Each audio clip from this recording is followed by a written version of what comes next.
Mate, Rhys, how are you? Hello guys, you all right? Yeah, I'm good, thanks. I'm Oh, gonna be like completely sincere with you right now when I say I fucking love this movie. Like Winnie the Pooh does not give a fuck. did you see it recently then? I did. And dude, it's violent, it's gory, it's gratuitous, it's original, like just a hell of a lot of fun. So yeah, thank you. Oh, thanks so much. Yeah, it's pretty it was a pretty risky film, and I know it's like the concept alone divides people, but also how I directed it is also dividing people. Because like I kind of I've been saying like I like kind of like grounded and elevated horror to an extent, but I also really love horror, which is just like it's just silly and it's just fun and it's ridiculous and you don't need to look for these like deep metaphorical undertones or anything like that. It's just crazy stuff happening and you're just watching it for horror's sake, really. And that was the direction I took this because I thought, it's Winnie the Pooh. People want to watch like a crazy just Winnie the Pooh film killing people.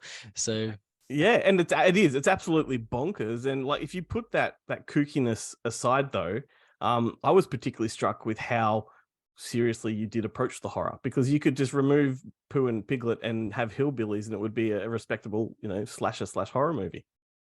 Yeah, yeah, there were definitely moments where it was like with the tone of it, I was kind of like, um, really, I was going heavy into like the silly and the fun side of it, but there is still a kind of moments where you kind of go in and out of like the story parts of the film, really, where he's not just gorging himself on honey. And those they had to be a bit more. I had to take them more down the serious route. So for me, like the opening of the film is quite serious. And then there's a moment where he has all the flashbacks, and then kind of near the end, it gets serious. So it kind of dips in between that, and then your kind of journey's in the middle. He's just doing crazy, fun, silly stuff. So I am Yeah. I am really curious. At the start of the film, like there is like that's where you kind of do the exposition of the plot, and you talk mm, about how I hope I'm not spoiler alert, even though it does happen in the first like 2 minutes of the film. But the after Winnie the Pooh and Co are abandoned, and they make the decision, they're starving, and they make the decision to cannibalize Eeyore. Was that why Eeyore? Why not so, Piglet? Like that bacon. Like I've never so had donkey. I don't know what yeah, donkey's going to taste like. yeah. He might have had more meat on him. Yeah. So the kind of idea behind Eel was yeah, it was intentional that I picked him out of the lot because one, he's really gloomy and he's really, and everyone's saying he should just top himself. So I was like, I'll help him.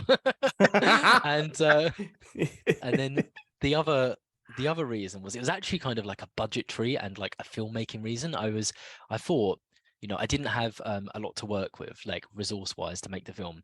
And I was trying to think how you would like effectively do like show Eeyore on like on the film, and my mind was going, okay, you could do it in VFX and you can have like a VFX donkey running around, but I thought that might be weird because none of the other characters are VFX, and also because of the budget, it would probably look absolutely rubbish. And horror fans don't like VFX anyway, so I was like, right, maybe I won't do that. And then the other option was like, if I was to try and make this like a live action version, am I going to have two guys in a donkey outfit, like running around on the set? That And kind do of would you know be what I mean? cool. And yeah, and I thought, no, that's going to be terrible. So I thought, he just Yeah. needs to die. I'm just going to slaughter him at the start, and then it's like that's why he's not there. I mean, that Whereas all is the the others could be it is the like most hybrids. yeah, it's the most heartbreaking part of that Oh exposition yeah. though, Ben, is the fact that he's Oh one of yeah, the because guys. he's such a sad sack that you do feel for him. But totally in the cartoons and stuff of Winnie the Pooh, by the end of it, you're like, oh, you just kill yourself. Yeah. You really. Well, speaking of that, like, I guess everybody's first thought when they caught wind of this movie was, the Disney factor. And I know it's not exclusively a Disney property and the literature is public domain, but was there any kind of pushback from Disney at all when you dropped the trailer or the poster? No, there wasn't actually. So we kind of was wondering like what was going to happen with that. Like, were they going to approach us with it? And we did think that maybe it will be at the point when the trailer drops because they might be curious what's in the trailer or so. But I think the reason they haven't is because like I've purposely kind of gone as far away from their branding and their IP as I could. I when it was, even though it's in the public domain, and really you could try and skirt as close towards them as you could, like, or some people would, and you would do it just outside the line, and then there could be arguments of, are people going to mistake your view of him and your interpretation of him with their one? But for me, I thought, okay, I need to forget all of that. Like, when I was writing this, forget everything Disney have done, make up my own view and my own interpretation of him, and then just make sure there's no link there at all, because I don't want there to be kind of any confusion. And also, like, we're only, our production company, and it's me and Scott. There's like two of us, and Disney have theme parks and like and like all this IP and like loads of money. Like, I'm sure if they wanted, they could probably just trample on us, and just like tie us up in litigation and stuff. So I was like, okay, let's just be safe, go really, really far away. And I also think it's better for just the horror and the film itself, because I had two minds about it. I was like, do I take him down like a Chucky route, which would be near their idea, and their version of him, because they'd both be small, they might be talking, and he's just running around stabbing people, or do I take him in this other route where he's like big and menacing and like quite imposing, and he doesn't really talk much, and he's more of like a Michael Myers vibe, and yeah, for me, I was like, oh, that feels like the more sensible route.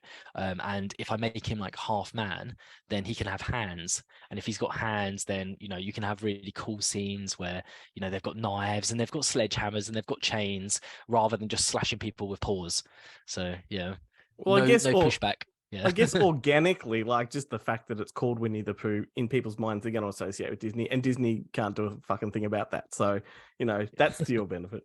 I do want to ask though, was there a point in the production process when you were kind of coming up with the characters, like, would you have them pantsless and like paper mache over the crotches? And because I don't think none of them had pants in the Disney. No, completely new. I did suggest that to the actor who was playing Winnie the Pooh. I was like, you're not going to have any trousers or any boxers on. And you're going to be running around in the cold for 7 days. Well, if you think about that makes Disney creepier, because they don't have pants. Yeah, they wouldn't wash anymore. No. Yeah. Well, you said earlier on that you think the film has divided people, but look, I just want to say fuck the critics, because I feel like I completely understood what you were doing with this movie. Do you think there's a lot of people that have misunderstood it? Yeah, definitely. Some people genuinely think that the film, like, because I basically, I want people to laugh at points. Like, it's supposed to be just fun, and at points a bit satire-y. Like, there are literal scenes in there where you can tell I've been heavily inspired by like Halloween Kills, for example, with the mob scene where he's all getting beaten up. And I just thought it'd be funny to put Winnie the Pooh in that scenario, and then do my own take on it. And yeah, that's the reaction I kind of want. I want people there just to smile when they're watching it and laugh at it. But some people genuinely think at moments, I like in the film, which were intended to be funny, that I was trying to be just dead serious, and it was just like a poor choice from my side. But thankfully, a lot of the horror fans, which this film has been made for, they don't see that. Like, they see what the intention is. So yeah. I think a lot of people going into it, like, and guilty as charged, kind of anticipate maybe like a fan film type of aesthetic, but the second that you realize that this is actually a real movie with a great production value, like, then it's sold right there. But talking of publicity, I think it's a stroke of genius for you to have cast Amber Doing Thorne in there, because she's got millions of followers on social media. Like, was that intentional? So it actually wasn't. Like, casting and crewing this film was really, really hard, because everyone thought it was going to bomb. Like, honestly, we kind of work like a little bit of a rep company when we're producing, and we reuse a lot of the same people, because it's a bit like a family. Like, we all get on. But with this one idea, I was trying to get people on board with it, and I was like, I really believe in it. This has potential, and they were just like, no. They were like, it's Winnie. You want to make like Winnie the Pooh, like a 6 foot Winnie the Pooh with a knife running around. They thought it was just gonna do terrible, and it would look really tacky on their CV and rubbish. So like I just couldn't get them. So I had to like broaden my horizons a bit and find other people who did like genuinely see the fun and the potential in the film. So that was actually the first time I'd worked with Amber, and yeah, I approached her with it, and then she was like, yeah. And then afterwards I realized, oh, she's actually got a big following. So it wasn't based on that. Well, that definitely can't hurt, having her push No, it through definitely her not. social media. Yeah. So I know that you have got movies like Bambi, The Reckoning, and Peter Pan's Nightmare Neverland in the works. Are you gonna stop there, or are you just gonna keep going? No, like I love doing this stuff. Like all these retellings and coming up with all these crazy ideas and these like putting them in like all these ridiculous scenarios. It was when I was on the set for Pooh, it was honestly one of the funnest experiences of my life, and like the cast and the crew all absolutely loved it. So like nothing's gonna stop that now. Like I'm just gonna keep going. Well, I am so glad you said that. Let's crack my knuckles here. Can I suggest a few titles for you? Yeah, definitely. Because I want to see Anne of Green Gables' Carrot Top's Revenge. That would be good. That's public domain. I'd like to see The Secret Garden Shed Massacre, if I may. Maybe the Murderous Wizard of Oz, or Wind in the Willows Terror at Toad Hall. So feel free. Yeah, like honestly, like those sort of ideas, you should see my phone on my notes. I've got like an endless list of these, and some of them are outside of my reach at the moment. Like on Twitter today, on Instagram today, I've got obsessed with the Teenage Mutant Ninja Turtles, and I really want to do them. Like I want to do a horror version of them. So I'm gonna try and see if I can get the rights, but I very much doubt it. What a fantastic niche that you're carving for yourself, because like, can you imagine down the road like a massive anthology box set with all of these like distorted, twisted fairy tales and fucking story? That'd be amazing.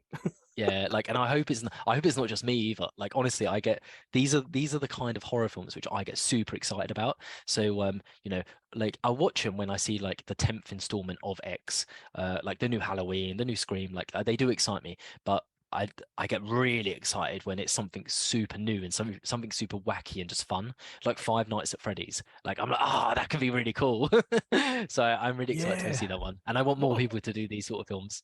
What was that other one, Ben, that I loved last year? Is it Benny? Something Benny? About the little red toy bear that goes around killing people with a knife?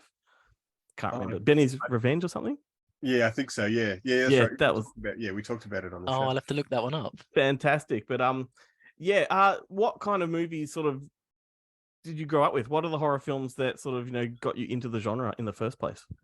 The two which like really stand out, and this is just because they from just like pure horror, they terrified me. It was a Texas Chainsaw Massacre, and it was the 2003 one. And the reason I don't know, for that one, I was in this mindset when I was younger where I was thinking, Leatherface, I thought it was real because the ending of that film has they've got like a little reporter going down, and they make it kind of feel like this is legit and this actually happened. So I thought, okay, Leatherface, he's going to go and get on a plane. He's going to come to the UK. He's going to come to my street. You know what I mean? And he's going to burst into my room and just chainsaw me apart.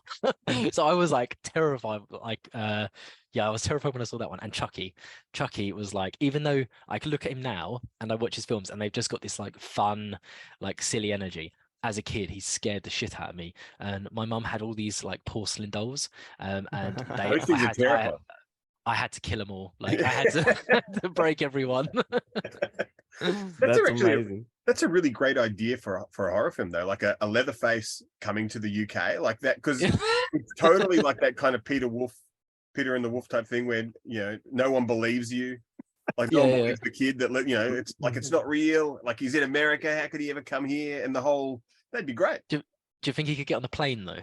Undetected.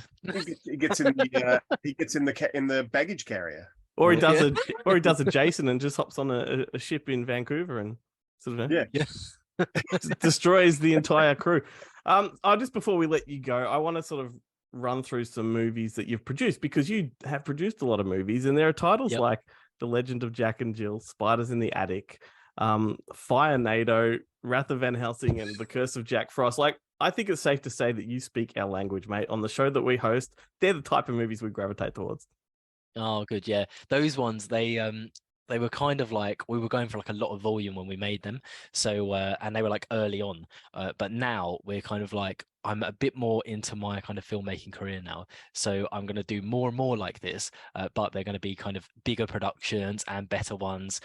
So yeah, like kind of watch our space, because there'll be loads of crazy stuff coming. That's exciting. And the reason I just named those is because for people like me that weren't aware of you before this movie, it's nice to go into a bit of a deep dive into stuff that you've done to sort of see where you've come from. And it's led to Winnie the Pooh, Blood and Honey. It's a fantastic movie, and I implore everybody to watch it and go with it. Like, make sure you're in the right frame of mind before you watch it. But thanks so much. Another one. Yeah. We produced another one recently, which kind of came out, called The Killing Tree, and that's worth checking out, because it's kind of like, I don't know if you've seen like Treevenge, or yeah, like someone showed me that recently, but it's about a Christmas tree which comes to life and starts killing everyone. So Yeah. it's intended to be like in the same kind of just fun and light-hearted like manner or tone. But yeah, See, I'd recommend that one. We really, really do speak the same language, because the first short film I made was about VHS tapes that came alive and killed people. Yeah, exactly. Thanks so much for hanging out with us. It's been a pleasure, and we love the movie, mate. Oh, thanks so much. Cheers, guys.